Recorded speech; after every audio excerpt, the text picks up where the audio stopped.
Como as bancas têm cobrado português em provas de concursos públicos?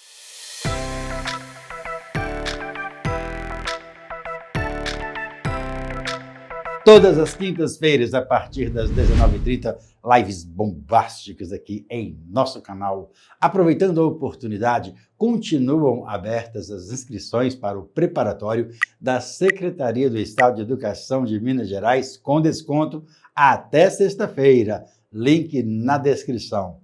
Vamos ver o que nós vamos aprender hoje.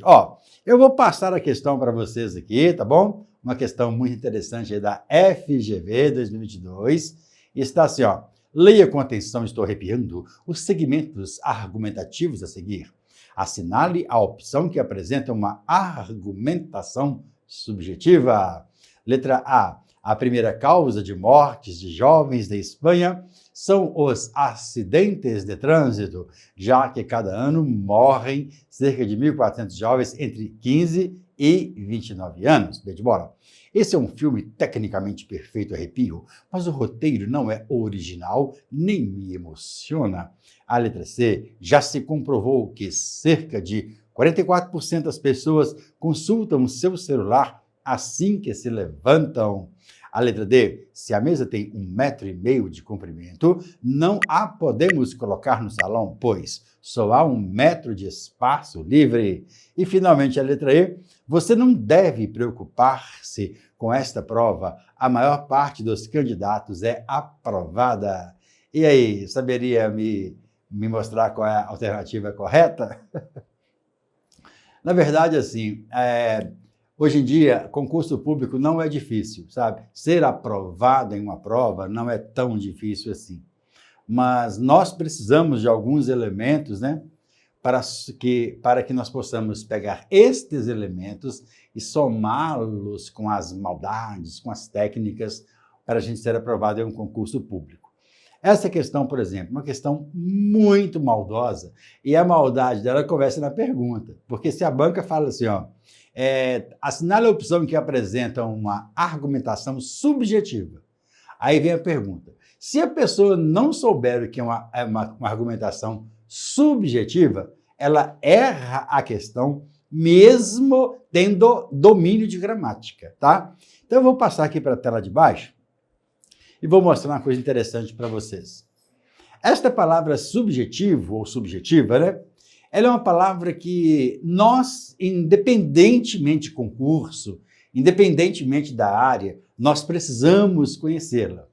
Porque as bancas atualmente, não só a FGV, mas as bancas atualmente, elas têm cobrado português de uma forma bem diferente, né?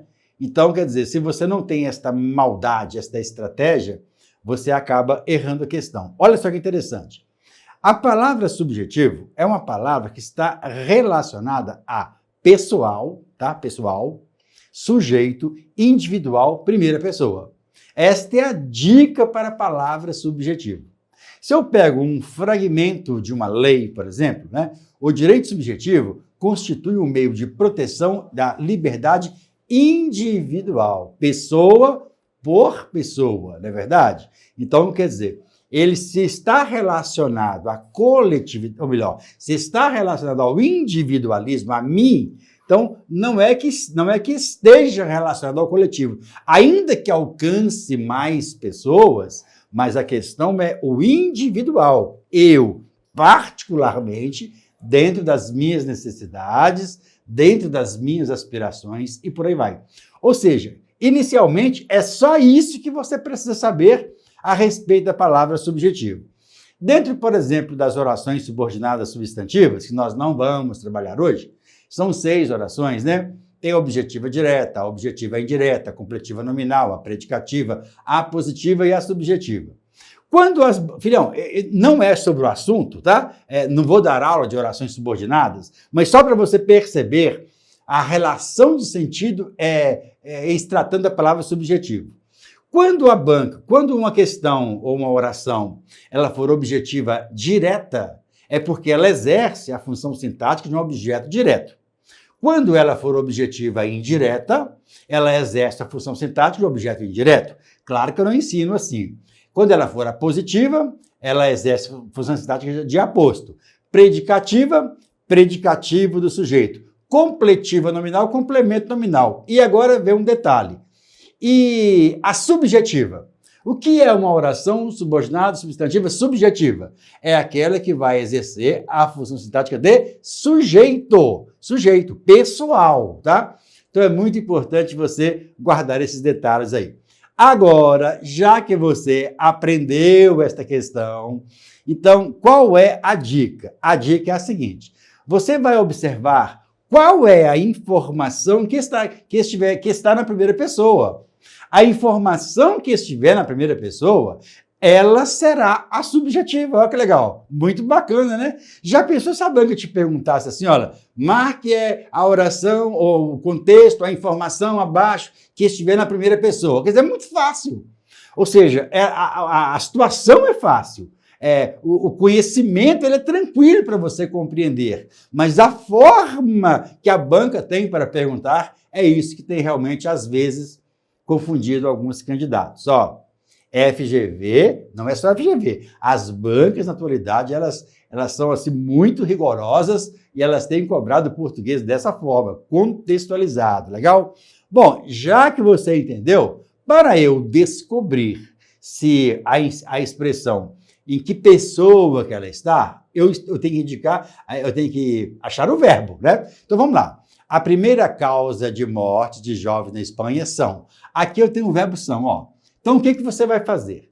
Todas as vezes que você encontrar o verbo, você vai olhar o verbo, a palavrinha anterior e a palavrinha posterior para saber se é a primeira pessoa.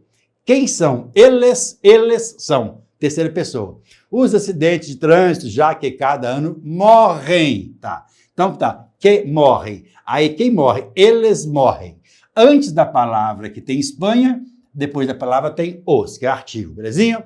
Aqui, antes da palavra morre tem a palavra ano, após a palavra morre tem a palavra cerca. Então até agora não tem dica nenhuma para te dar. Beleza, então aqui na letra A eu já sei que não tem primeira pessoa, porque o sujeito dos verbos são eles. Eles são, e aqui eles morrem. E não tem nenhuma palavrinha que vai indicar a primeira pessoa antes do verbo ou após o verbo. Olha só a letra B. Esse é, aqui ó, quem é? Ele é, terceira pessoa. Antes não tem nenhum indicativo, após não tem nenhum indicativo. Bora lá continuar analisando. Tecnicamente perfeito, mas o roteiro não é. Aqui, ó, outro verbo. Quem é? Ele é, terceira pessoa. Antes não tem nenhuma palavra indicativa, após também não tem nenhuma palavra indicativa. Bacana. Então, vamos continuar. Nem me emociona. Quem emociona? Ele. A palavra ele emociona. Tranquilinho. Terceira pessoa. Antes tem uma palavra me. Espera aí. O que significa esse me? Mim. Me primeira pessoa, tá certo? Você tem que compreender esses pronomes oblíquos que estão relacionados à primeira pessoa. Até então, a letra B deve ser a correta exatamente por causa desse me aqui, que é um pronome oblíquo relacionado à primeira pessoa, porque subjetivo está relacionado à primeira pessoa. Top? Vamos lá, vamos continuar para ver se tem mais pronome aqui. Já se comprovou. Comprovou o quê? Ele comprovou. Terceira. Antes não tem indicativo, após não tem indicativo. Cerca de 44% das pessoas consultam. Elas consultam, eles consultam. Antes não tem indicativo, após não tem indicativo. Celular que assim se levantam. Eles levantam, verbo. Antes não tem nenhuma palavra indicativa que vai mostrar que é a primeira pessoa. A letra D. Se a mesa tem, encontrei aqui um verbo, tem, ele tem, né? Belezinha. Antes não tem nenhuma palavra que vai indicar a primeira pessoa, após também não vai ter nenhuma palavra que vai indicar a primeira pessoa. Até então, a letra B de bola está ganhando. Metro e meio de comprimento, não há podemos colocar. Belezinha? Podemos. Eles podemos, né, professor? Não. Oh, menino, não me irrita, não. Nós podemos. Então, espera lá. Aqui esse nós podemos, ele também está em primeira pessoa. Então eu vou grifar a letra D, que já gerou uma certa dúvida. Colocar no salão, pois a do verbo haver, não tem nenhuma palavra indicativa nem antes e nem depois. Tranquilinho. E, finalmente, a letra E de escola. Você não deve preocupar-se, né? Se eu pego deve preocupar-se, você, ele, segunda pessoa, ainda que você coloque terceira, ele deve preocupar-se, mas não é eu deve preocupar-se. Se não tem primeira pessoa aqui, não pode ser a letra E de escola. Quando eu passo, a maior parte dos candidatos é aprovada. Ela é aprovada, ele é aprovado. Belezinha. Então, até então, filhão, eu encontrei a letra B e a letra D de dado como informações que nós vamos captar a primeira pessoa. Mas eu falei com você no início desta aula. Quando se trata de subjetivo, é individual, não é coletivo, não é nós. Você tem que ter este pensamento, esta técnica, porque esse tipo de questão pode com toda certeza cair em sua prova de concurso público. Se na letra D de dado eu tenho primeira pessoa, nós podemos, mas é coletivo, mas na letra B de bola eu tenho me emociona, emociona a mim. A correta é vá para a letra B de bola. Top, top, galerinha. Gostou da aula? Agora já deu seu like, inscreva-se em nosso canal do YouTube. Todas as quintas-feiras, a partir das 19h30, temos lives bombásticas aqui em nosso canal do YouTube. Lembrando, se você vai prestar o concurso na área da educação para a Secretaria do Estado de Educação de Minas Gerais, aproveite a promoção até sexta-feira agora, link na descrição. Valeu, filhão. Um grande abraço, muito obrigado. Até a próxima. Tchau, tchau.